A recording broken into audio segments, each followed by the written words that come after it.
नमस्कार दोस्तों, गुरु पूर्णिमा के पावन पर्व की आप सभी को हार्दिक शुभकामनाएं। इस पावन पर्व के अवसर पर हमारी चर्चा का विषय रहेगा महर्षि वेद व्यास। दोस्तों, वेदोत्तर काल से आज तक भारतीय संस्कृति के महाप्राण रहे महर्षि वेद व्यास अलौकिक व्यक्तित्व वाले महापुरुष थे। व्यास वर्ण से काले होने के कारण कृष्ण कहलाए तथा द्वीप में जन्म होने के कारण द्वैपायन भी कहे गए। इसी कारण से इन्हें कृष्ण द्वैपायन भी कहा जाता था। वेदान विव्यास अर्थात वेदों का विभाग करने के कारण इन्हें व्यास संज्ञा प्राप्त हुई। पराशर ऋषि के पुत्र होने के कारण पाराशर्य कहे जाते हैं। बद्री वन में तपस्या करने के कारण बादरायण कहलाते हैं। दोस्तों, विद्वानों में ये वेद व्यास नाम से ही प्रसिद्ध है। देवी भागवत के अनुसार अभी तक 28 व्यास हुए हैं, जिनमें कृष्ण द्वैपायन अंतिम व्यास है। व्यास का जन्म महर्षि पराशर और धीवर कन्या सत्यवती अर्थात मत्स्यगंधा से हुआ। इनका विवाह जाबाली ऋषि की कन्या वटिका से हुआ और इनके पुत्र का नाम शुकदेव था, जो गर्भ से ही अतुल्य प्रतिभावान थे।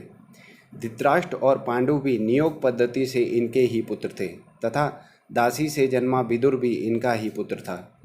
इनका आश्रम सरस्वती नदी के किनारे था, वहीं से हस्तिनापुर आते जाते रहते थे और समय समय पर कौरवों तथा पांडवों को उपदेश भी देते थे। वेदव्यास ने वेदों का ज्ञान क्रमशः अपने 4 शिष्यों पैल, वैशंपायन, जैमिनी और अथर्वा को दिया। पुराण साहित्य की रचना कर इन्होंने उसे व्यवस्थित करवाने का कार्य भी किया। व्यास जी की कीर्ति का जयस्तंभ महाभारत इनकी एक अलौकिक रचना है। महाभारत की रचना इन्होंने भगीरथी नदी के किनारे विशाला बद्री नामक स्थान पर 3 वर्षों में की थी, जिसमें आज 1 लाख श्लोकों का संकलन प्राप्त होता है। कहा जाता है कि महाभारत लिखने के बाद व्यास उदासीन हो गए थे, लेकिन नारद जी की प्रेरणा से भागवत पुराण की रचना कर इनकी उदासीनता दूर हो गई।